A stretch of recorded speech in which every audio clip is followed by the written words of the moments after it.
Cosmic blessings, beloved lovers of life, love, light, and liberation. My name is Naraya. I'm your host, and this is another episode of the Seed People Spotlight, where I introduce you to some of the diverse and amazing people who are close to the Turning of the Ages Seed People clan and the Turning of the Ages Mystery School, and therefore close to our hearts. So welcome to this conversation and a warm welcome to today's guest, Levi Banner. Levi, welcome to this episode. Thank you so much. Happy to be here with you. That's wonderful. So I want to just read a little bit from Levi's bio that he's put up on his astrologer listing on our website, and I'll put the link to that, of course, below in the show notes. Levi draws you into his world of spiritual teachings for healing and transformation. Music, breathwork, and astrology comprise his trinity of mystical knowledge. Divining deep astrological insights through the cosmic viewpoint, he creates a safe, peaceful classroom space where students can learn and grow to their fullest potential. He is a fully certified and initiated TOTAMS Astrologer, approved mentor, and the co-teacher with Daniel Giamario of the first level certification courses. And that indeed is the reason why I wanted to bring Levi on here for a very long time, because we have many people who are taking this certification package, and we're just in the process also of enrolling new students for this year 2025. So I wanted to, even though we have a wonderful video there as well introducing the teachers, so Levi and Daniel are coming on there and introducing each other and themselves. I wanted to bring Levi onto this show as well, so that we can all kind of learn a little bit more about who he is. And yeah, Levi, take it away. Where are you? Why are you here? What are you doing? Tell us a little bit more about yourself, a bit more than what can be discerned from a bio on the website. Absolutely. Thank you so much. Warm welcome. Yeah, it's good. It's good to have this time to talk to maybe students that aren't even taking the courses, and then those of you that are, we can talk a bit more.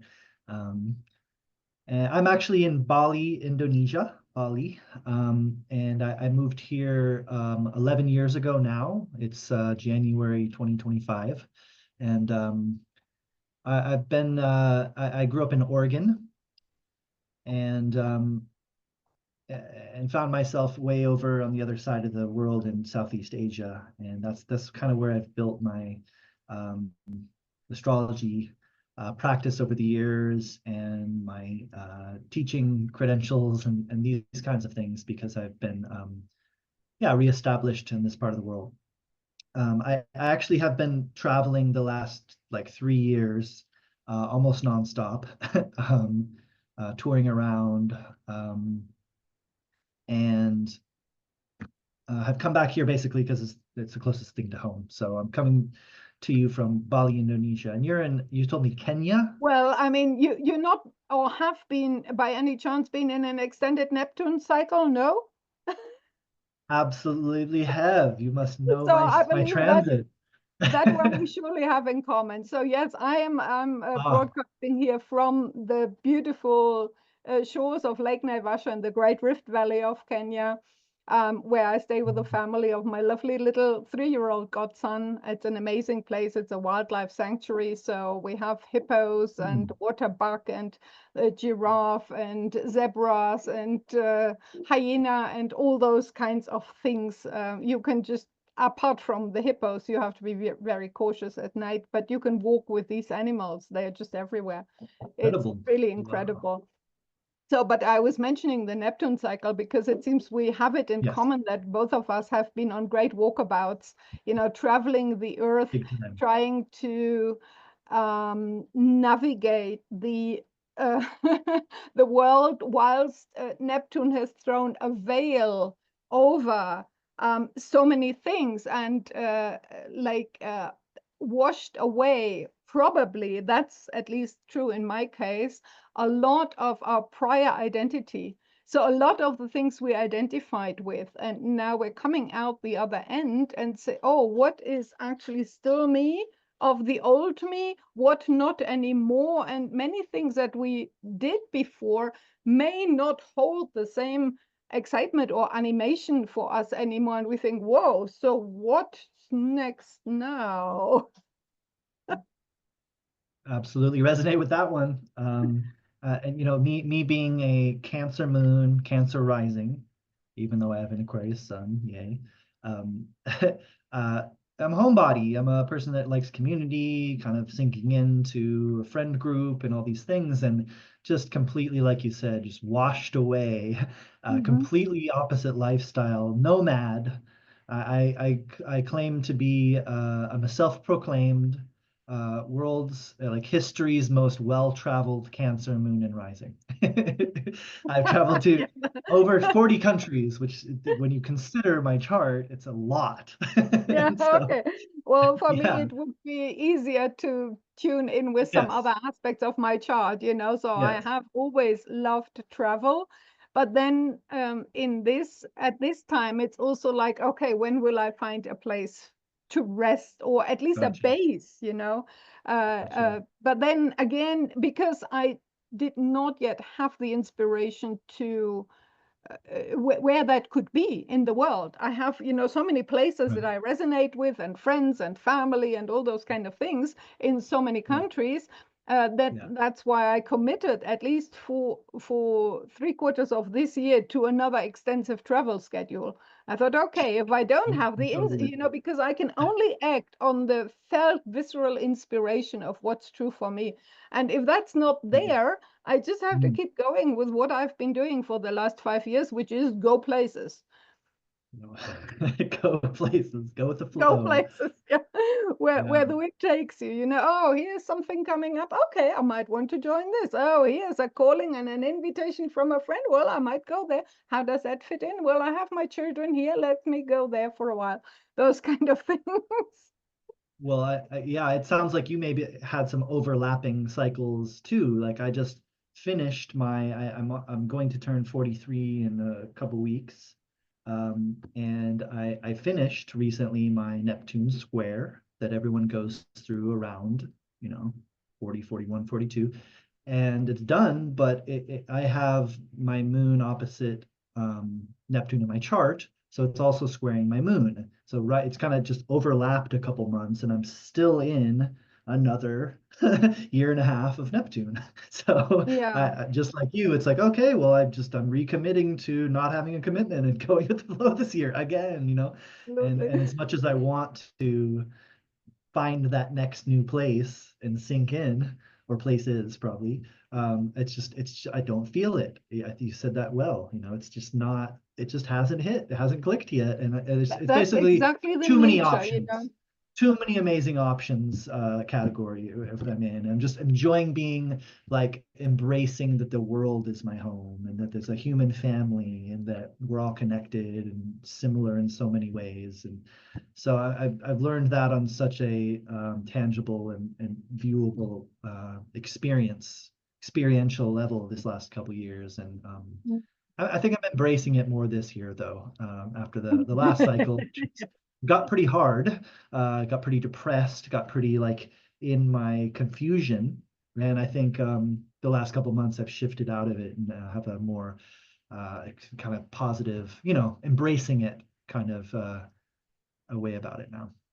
Yeah, So no, absolutely.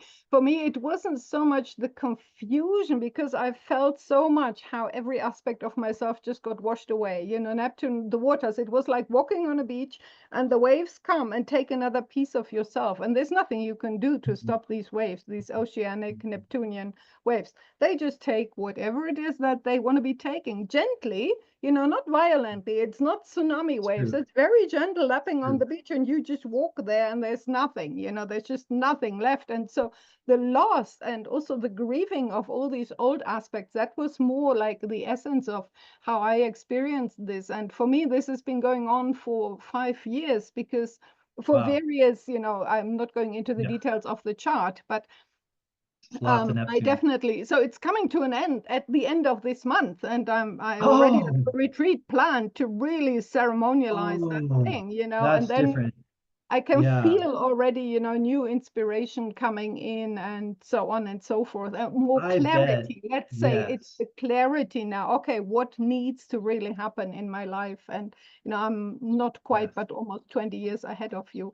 But what I'm realizing here, we're deep in this Neptune discussion, which is great. And it also points already, to one of the courses that you are the co-teacher Yeah. with Daniel, which is the timelines and transits course, and how to navigate these cycles so everyone who's watching can really get a sense of, for me, this was a lifesaver to understand these Mhm. cycles and the energy of that. Yeah. If I had not known that and unconsciously paddled or rode the other way and been in resistance, it was already devastating enough. But I don't know honestly how I could have navigated this cycle without an understanding of it. And so, yeah, tell us a bit more as we're pointing towards these courses now. So how did you even get to totems? You Mm. already, no, you said you lived in Bali for 11 years. So how long have you been with this school? And what then inspired you to also become a teacher of these 3 initial courses that we have that are absolutely fabulous? Yeah,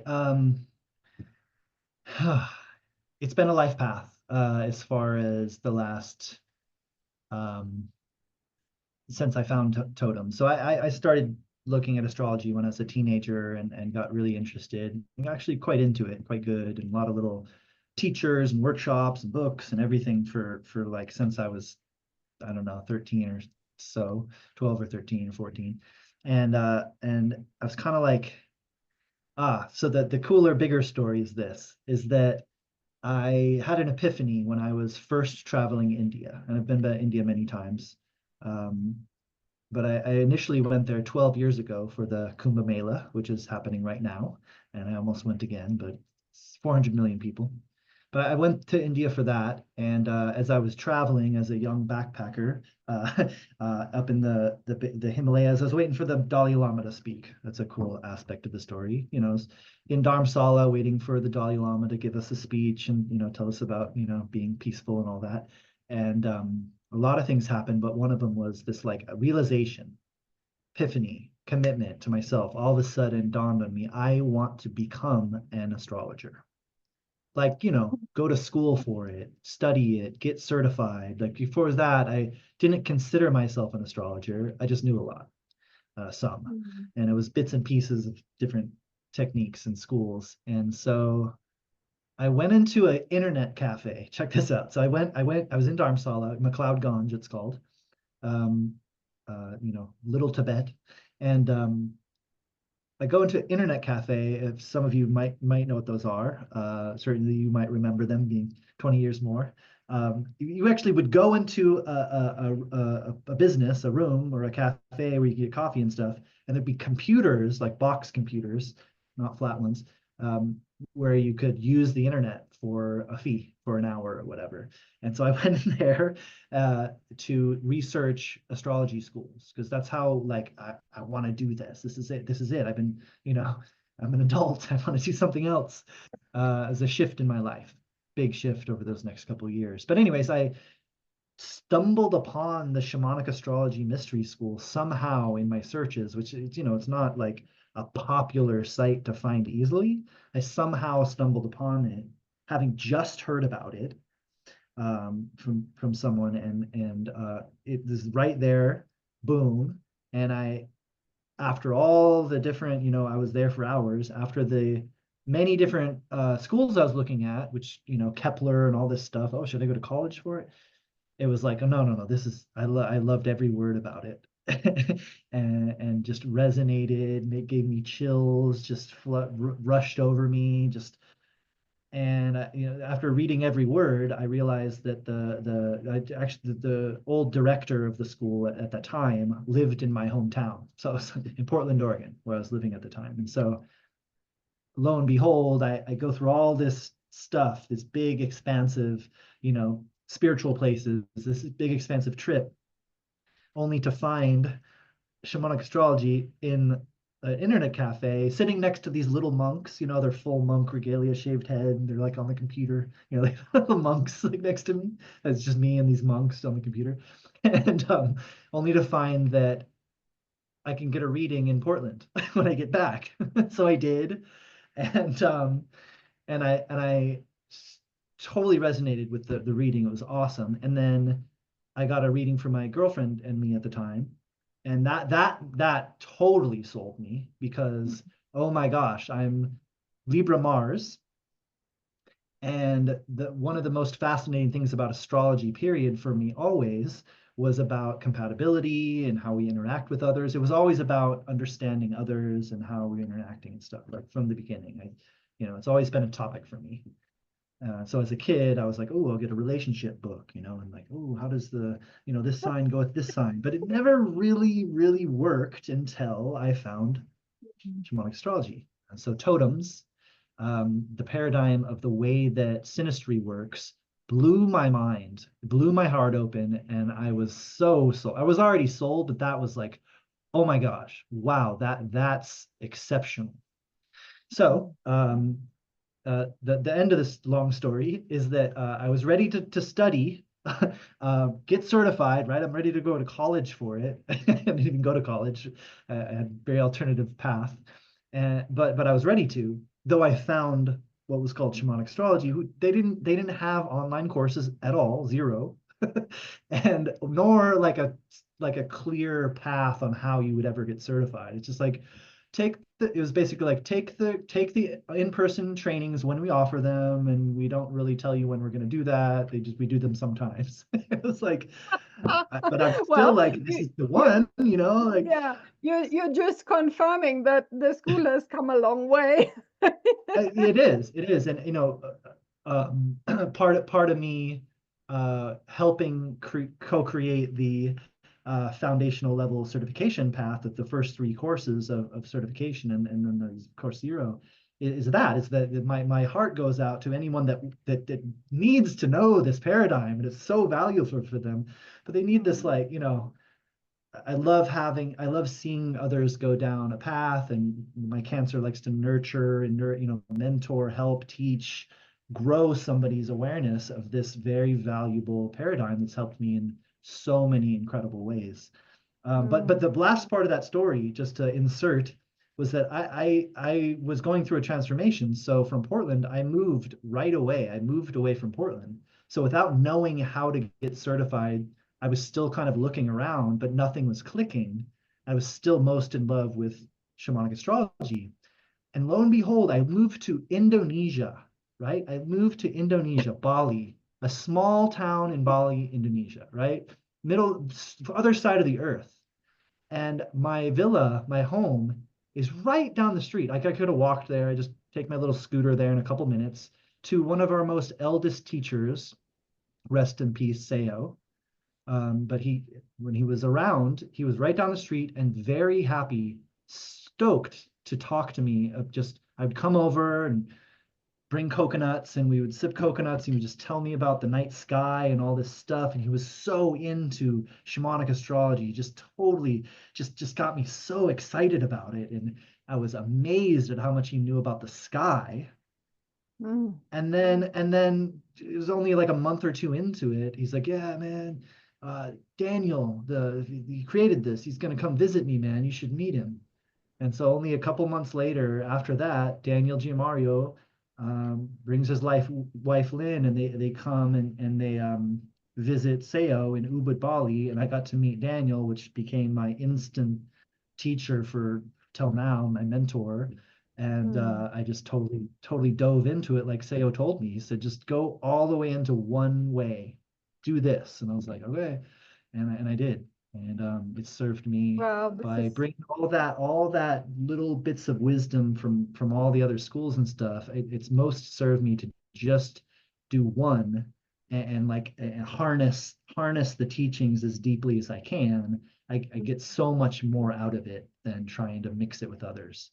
And so I try to share the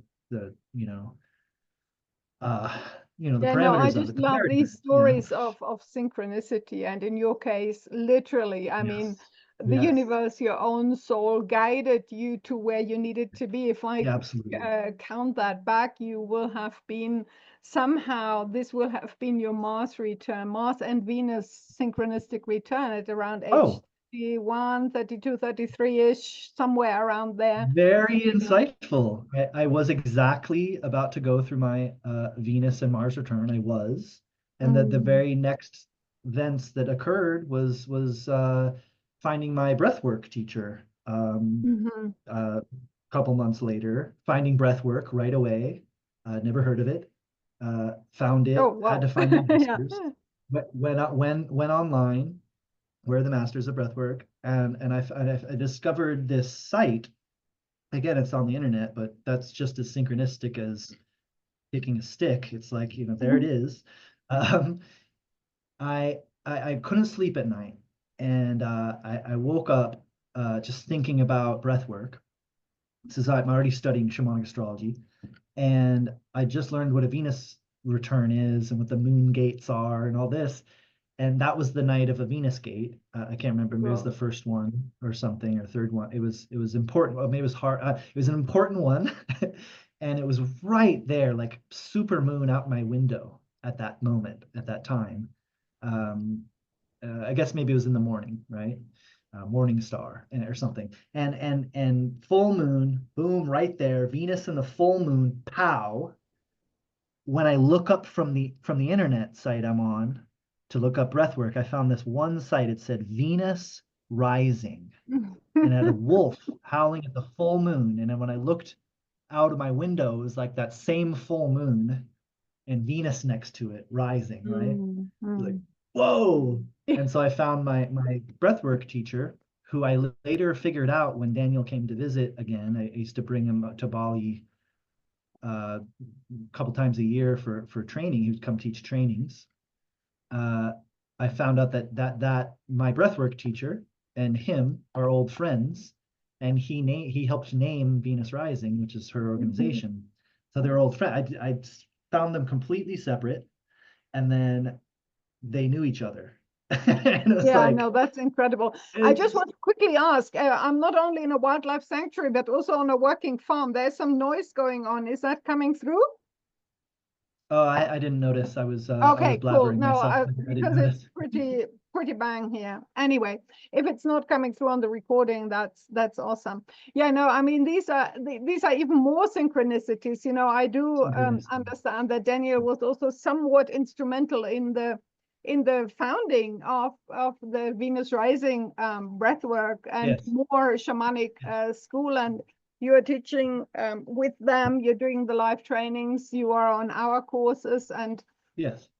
yeah, that's just amazing. Can you maybe tell us a little bit more on how the astrology helps you with the other modalities that you integrate? Absolutely. Well, it's integrated in almost everything I do. It's how I think now. So I'm pretty extreme that way.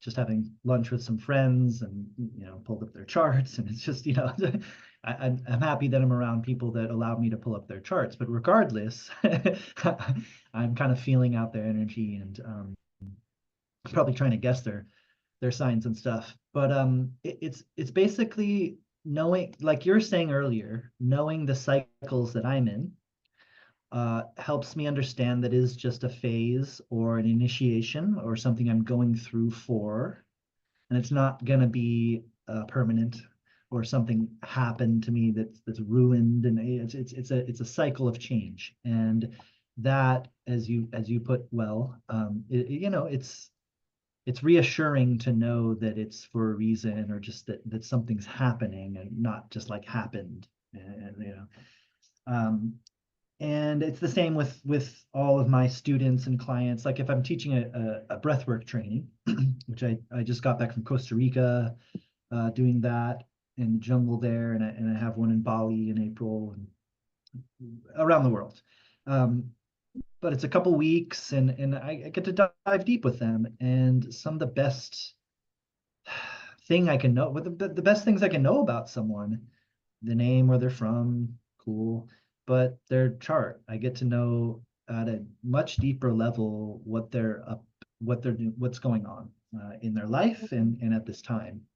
And so you get that soul level look underneath the hood, behind the curtain, what under the mask of the person when you meet them, and that's been invaluable for me to assist people on their transformation and support them on their journey.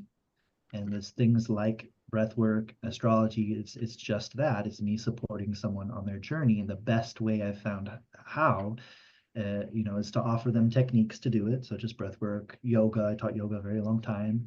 But the astrology gives me that insight that I otherwise don't. I'm not great at just guessing and knowing someone. I could be fooled. So astrology, you can't really fool me with this. If I know your chart, it's kind of like, Yeah. it's good, up to you if you want to act like that. But no, more so it's to support and know someone deeper so that I can really support who they are, who they're becoming, and instead of guessing or playing the games. Yeah. And it goes on. I mean, we could talk about any part of the paradigm and how that can support, but that's one of the most powerful Well, and I know you're also pretty resonant with and interested in sacred sites. And that's one of the points I yeah, definitely want to get to in this conversation as well, because we sure. had this amazing gathering in Scotland on the Isle of Lewis Yes, at the Callanish Standing Stones last year in June, because we are yeah, at the center point of what is called the lunar standstill. So anyone who's watching doesn't know what that is, check out on our website, turningoftheages.com. There's a lot of free content about this particular phenomenon, also a course that people can get called the Lunar Standstill. And so I know that you have been so inspired by this visit to the Callanish stones that you said, I need to go again and see whether maybe, because last year the weather wasn't so conducive. So only a few very right, lucky people got a right. very short Oh, glimpse of what right. was actually the purpose of the exercise. So you said, I'm Yes. going to go again. 2025 Not is good enough. as good a chance as last year. And so you're organizing this trip. Daniel will be there. I will be there Yeah. if no higher powers interfere, or Impala. earthly Yeah. powers that shouldn't be interfere with travel plans, then that's what's happening. So tell us a bit more about that, or why also it is that the Callanish sites hold such a special place for you. I think there's the moment. It must have been Seo that handed me the handbook, or actually I saw the handbook before I even went to India that first time. A roommate had it, and I didn't really register. I feel like I've seen it before. When I finally started holding that shamanic astrology handbook, the cover is the Callanish stones. And when I first met Daniel, probably the first time, he must have told me about what those stones are and why they're important to him. And so his enthusiasm, the depth of his connection to those stones, and the level of inspiration that he gained from going to that site so many times, in the first time and beyond, has in no doubt inspired me greatly. And um, so that must have been, I must have had to wait, however many 12 years or whatever it was to finally get the chance to go to that sacred site on the lunar standstill time. Because I think probably that moment I was like, oh, I want to go to the next one. I probably commit right away. I'm going to the next one, you know, even though it's 12 years from now or whatever it was. Yeah. And I did. So it was like no question. Oh, it's lunar standstill season. Okay, it's challenge time. And so there was a trip to it last year, as you said so well. We got obscured. It was disappointing, even though it was a fabulous gathering, good people, totally expansive, transformational, life-changing. It was an amazing visit to those stones. Wow. And I also was like, oh, I wanted to, see the moon walk on the land, and that only happens now. However, it happens in an 18 to 19 year cycle. So that means it's a whole year of it being the most out of bounds it can be, which is when the moon is more south or more north of the general line that it goes through. Like it usually goes through the ecliptic, usually goes through the constellations, you could say. Every night you'll see it kind of go further along. It'll go through the whole sky every month, right? Well, sometimes it's a little higher up or a little lower down than that usual in the middle spot, like kind of like where the sun is usually. And so that actually happens in a 18 to 19 year cycle of it being most north or most south. So in June, it's most south this year. And so it's basically it's most south in June. So when it's up in the sky and you're watching it, it's really riding along the ground, basically the mountains. And the mountains they have all this lore, like it's the Old Lady of the Moor. Which is due, I just want to add that it's due to the extreme northern latitude of this location. Of course, in this location, more southern latitudes, then that is completely different. But that is what this site is famous or well known for, and was probably likely built for 5,000-6,000 of years ago, to just witness and ceremonialize this phenomenon. Daniel always calls it must have been a Neolithic Woodstock at every 18-19 years when that phenomenon happened, and people must have come together from all the clans, from all the tribes, to trade with each other, to exchange wisdom, to make marriages, to forge alliances, and maybe make peace with some enemies, hopefully. That was part of the parcel as well. But that's absolutely incredible. And also what is even in my lifetime, I'm now just over 60, but I don't know whether I'll make it again in 18 or 19 years. And if we look at Daniel, who is now 76, that's very unlikely that he can make it there for another lunar standstill. So that's why this particular initiative of yours is so special as well, so that we all, whoever feels called to this, get another chance, even whether we missed it last year or not, it's another chance to get together there with that turning of the ages, seed people clan, and do our ceremonies. And that's why I personally am so grateful to you. And I know you have a bit of a team at the background as well who helps you organize this, that you're doing it. And we're going to do it however few people we might gather, or it's capped at 22 or something, I think. We're actually capping it, and we're almost halfway full, actually. Oh, that's great. So it's looking like we're going to go to capacity, but we're not going to fill it much past capacity. So we'll be 22 of us all together. And it's about halfway full.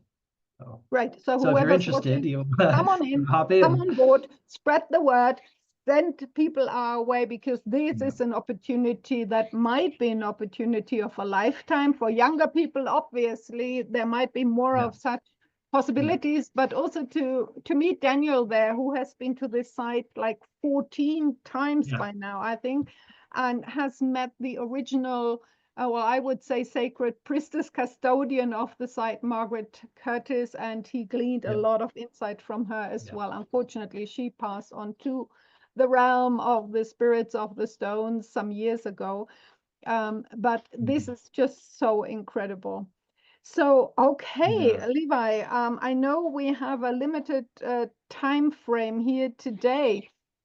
Is there anything, tell us the dates, please. And obviously, I put the link to the landing Yeah. page again in this. It's also on the calendar of the Turning of the Ages Mystery School on our website.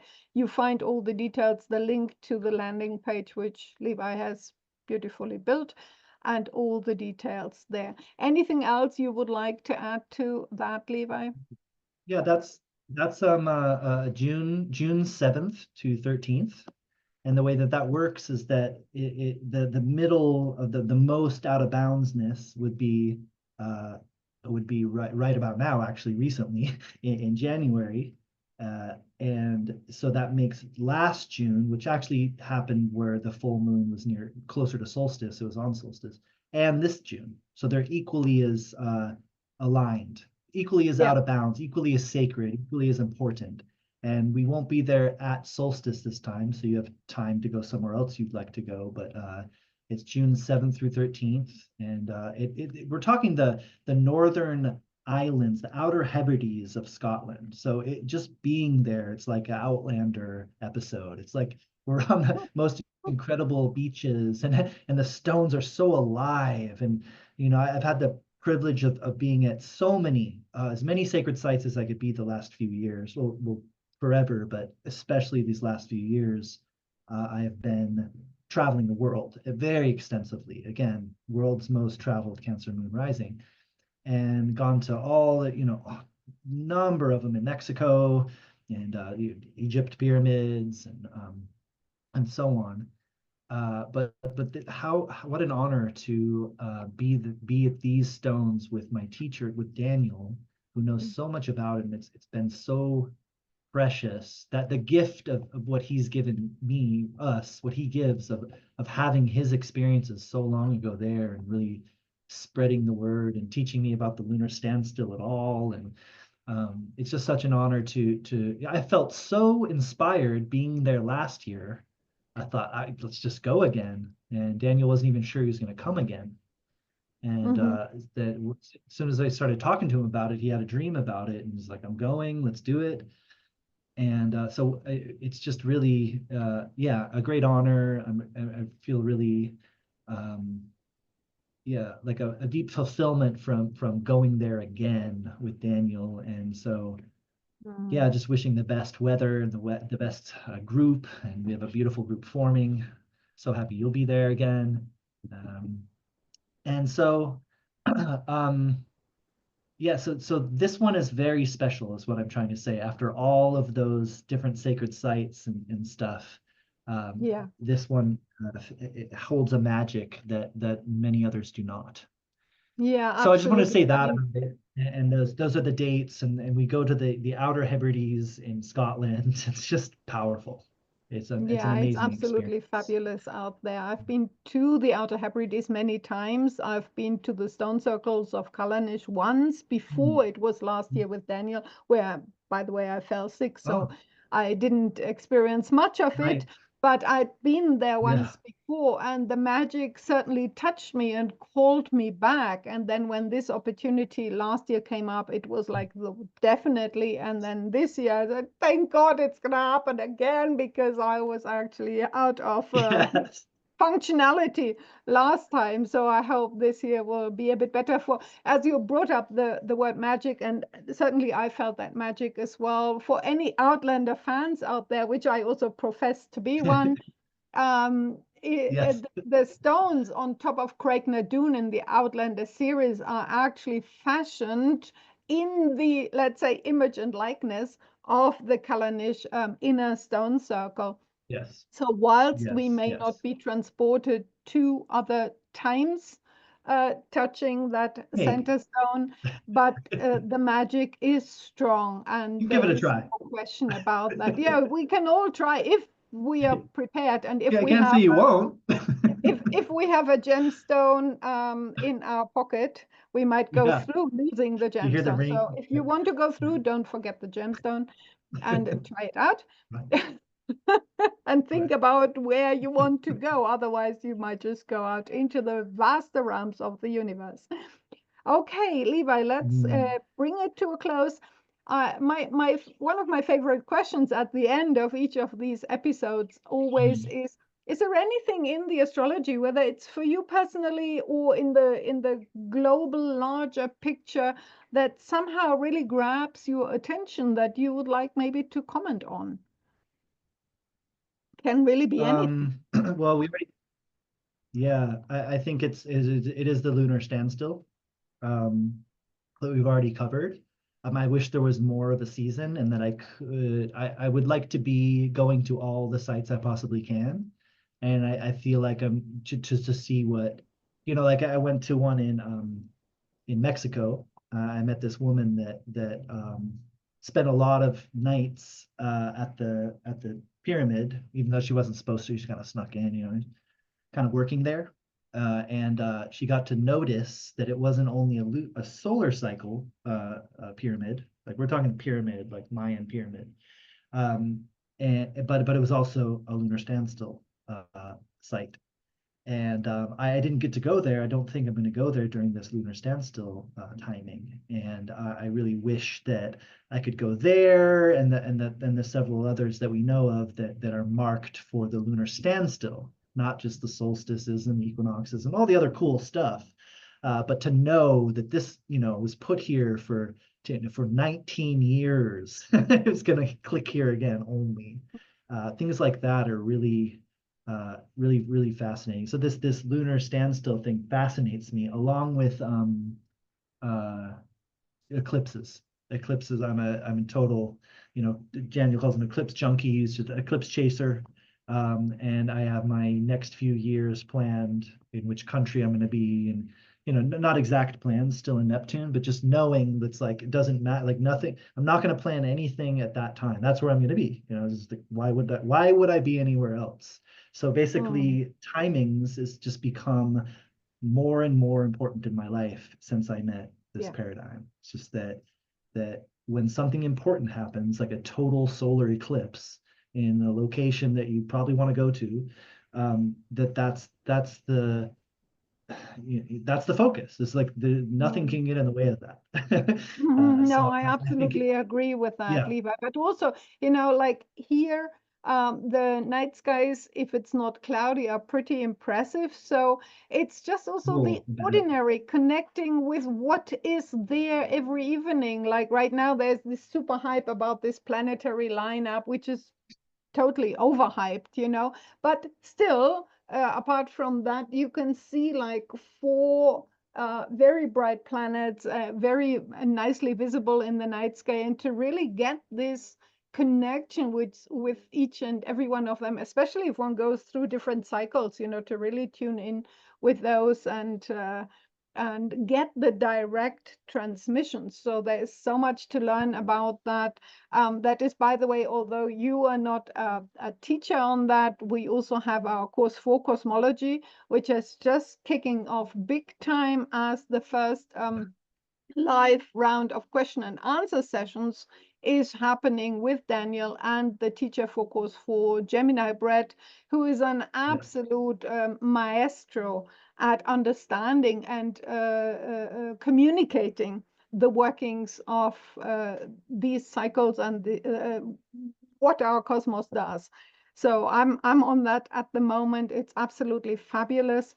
And then the first three, so one can take the cosmology course even without having taken the first three courses and the foundational certification. But for anybody who wants to get certified, at least at the foundational level, then that would be those first three courses that Levi is the co-teacher on. And so, yeah, I'm just saying this because there's just so much this school has to offer from various different angles. And mhm. yeah, that's basically it from my side right now. Anything else you would like to add, Levi? Last word on you. Oh, so much I could say. I think just that seeing through all of that, what we've just said is that it is quite a special, it's a sacred path that I have found here, that we found together. And there's a special connection that people like us have, these seed people, that this paradigm has been sacred to me the whole time, and the ability or privilege to share anything that I've learned from it and transfer it to the next person has been, again, a great honor.